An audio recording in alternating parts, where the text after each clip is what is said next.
The following is an article in the publication Bad Cattitude from September 8, 2025. The title of the article is 3 Strikes and You Need to Be Out. The subtitle reads, Career Criminality and the Social Contract. It was written by El Gato Malo. These stories are much more common than you think. The author included a screenshot of a news headline from August 2025 that reads, quote, Career criminal with 31 prior arrests slashes NYC cafe worker's neck after acting disorderly. Cops. End of quote. You see it every day, and contrary to what many would have you believe, this is 1000% known and knowable. Ask any court or cop. Literally everyone knows this. You don't even need to look it up. The psychotic rage loon who killed the innocent Ukrainian woman on the train. The author included a gruesome video. The video is surveillance footage from a light rail in Charlotte, North Carolina, from August 22, 2025. In the video, Irina Zarutska, a 23-year-old Ukrainian refugee, is tragically killed in a stabbing. Yup, another frequent flyer. The author included an X.com post from user IamYesYouAreNo. It reads, quote, The murderer of Irina Zarutska had been arrested 14 times before. It's beyond ridiculous that this monster had not yet been permanently locked up. The state is partly responsible for her death. End of quote. The post also includes a series of 14 mugshots, all of which feature the same individual. His rap sheet goes back 14 years to 2011 and includes larceny, robbery with a dangerous weapon, and threatening people. He served 5 years for armed robbery and then was arrested a couple months after getting out for assaulting his own sister. He was free on zero bail on another charge at the time of the murder. Quote, Judge Teresa Stokes let career criminal DeCarlos Brown Jr. out of jail on a written promise he would appear in court. End of quote. He was going to court because he called 911 after becoming upset with police officers who dismissed his claims of a man-made material implanted in his body, controlling his actions. If I were making a list of reasons for involuntary psych hold, it would be hard to improve upon history of violent crime, coupled with actual, obvious psychosis. But here we are.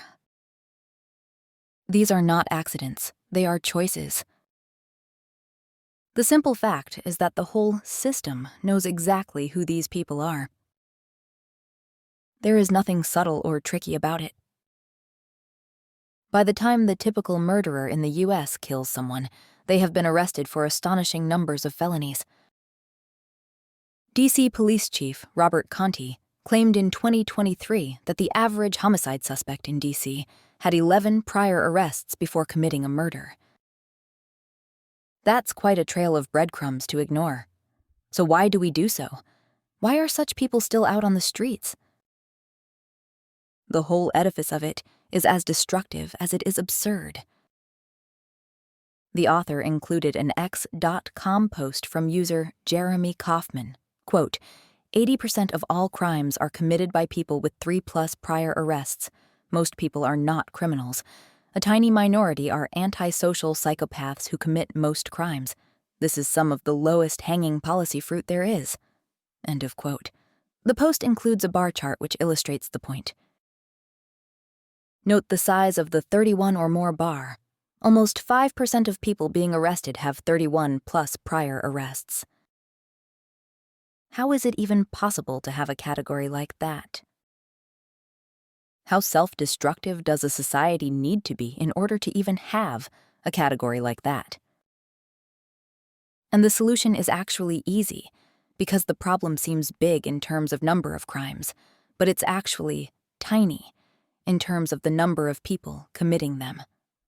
They are serial offenders with always-on recidivism who will not or cannot learn or change. It's the same all over the world. The author included a screenshot of an academic study titled The 1% of the Population Accountable for 63% of All Violent Crime Convictions, The following section is highlighted. Quote, a total of 93,000 individuals, 3.9%, had at least one violent conviction. The distribution of convictions was highly skewed. 24,000 persistent violent offenders, 1% of the total population, accounted for 63% of all convictions. End of quote. The surge in U.S. prison populations came when we emptied out and closed the mental hospitals and made forced institutionalization much harder to effect. This put mentally ill people on the streets. Then they flooded the prisons. As a result, the liberal industrial complex likes to lament the large percentage of Americans in prison. But when you combine in prison with in mental institutions, you get about the same numbers all over the developed world. You have 1.5 to 2% of the population that simply cannot peacefully fend for themselves and live near others. This gets a lot worse when you import folks from some other parts of the world to the West. You can spin it any way you like, but this group is going to wind up somewhere.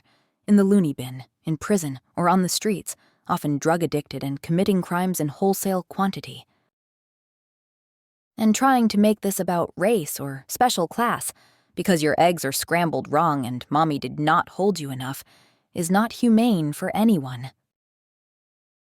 The empathy dupes think this is caring. It's not.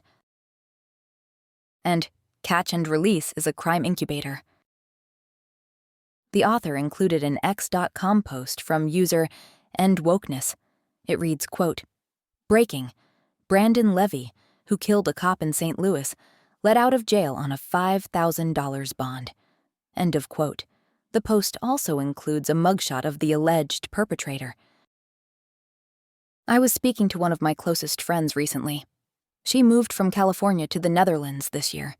She said this, quote, I was called racist and a bigot this week for pointing out that the recent rapes and murders here were by Muslim asylum seekers, and then treated to hysteria. It was funny. Like COVID, the retards announced themselves so unambiguously. End of quote. I suspect you can see why we're close. But this is the impulse that's killing us.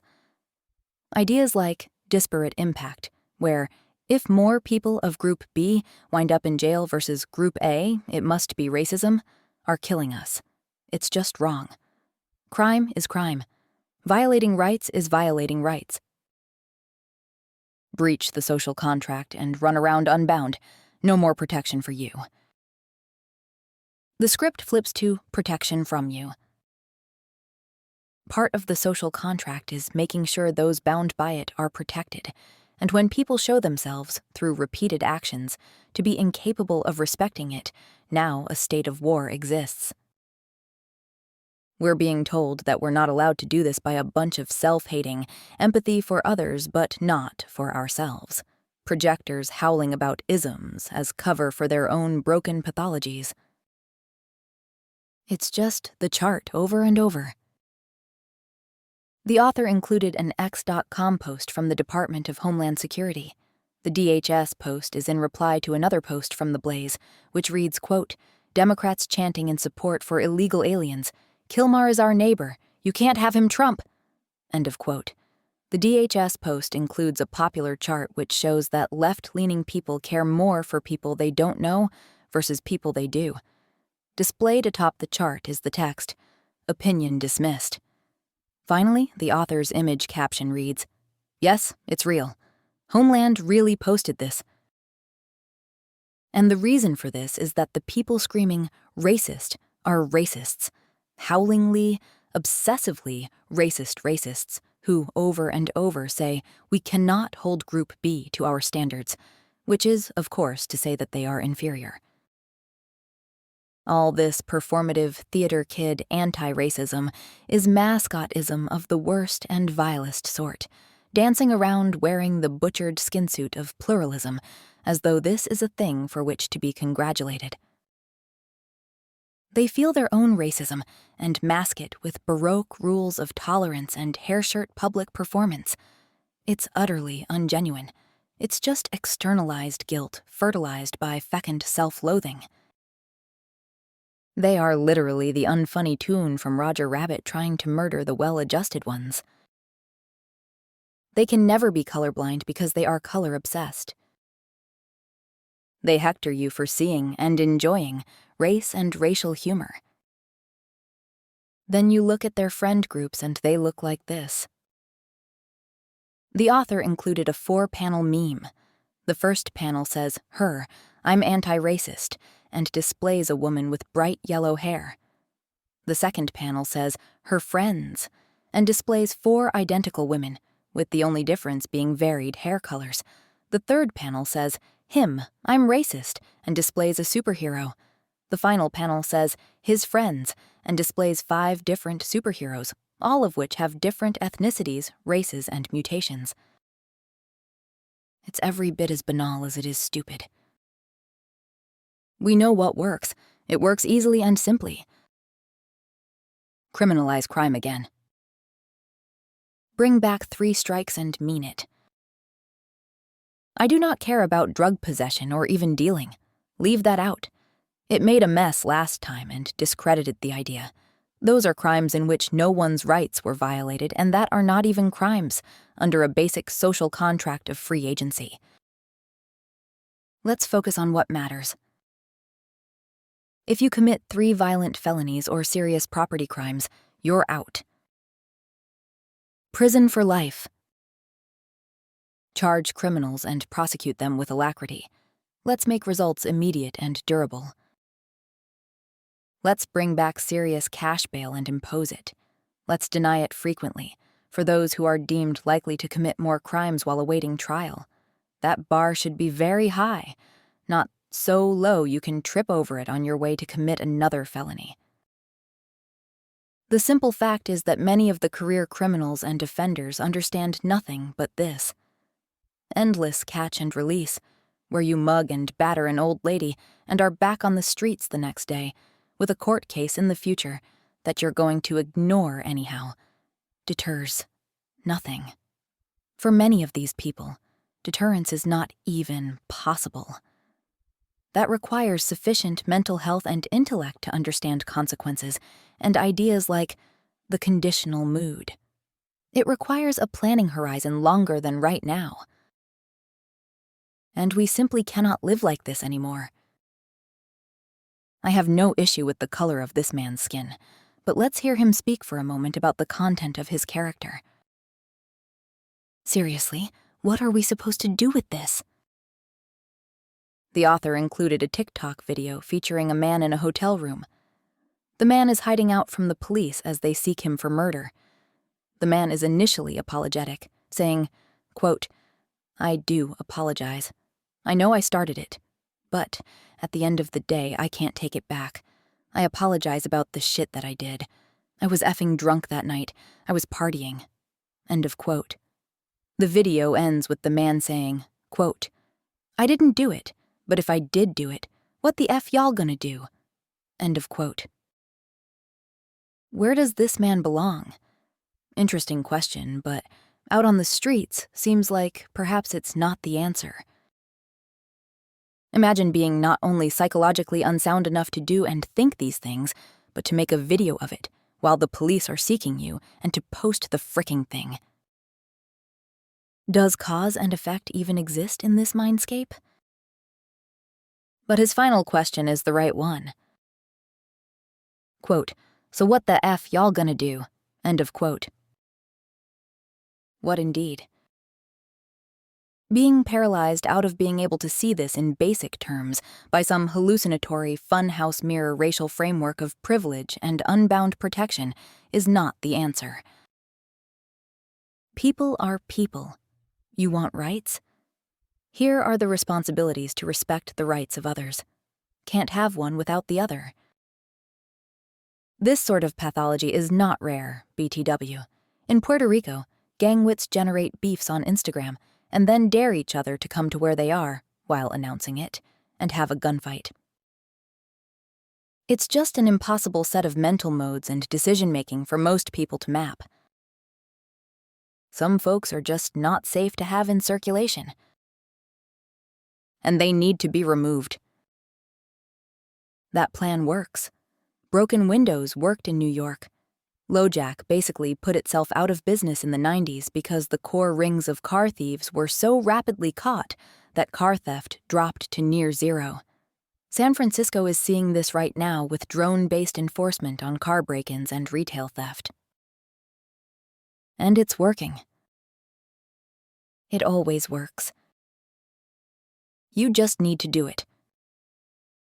As an investment case, the returns are staggering. 1 to 2% off the streets is the price for an 80 to 90% drop in crime.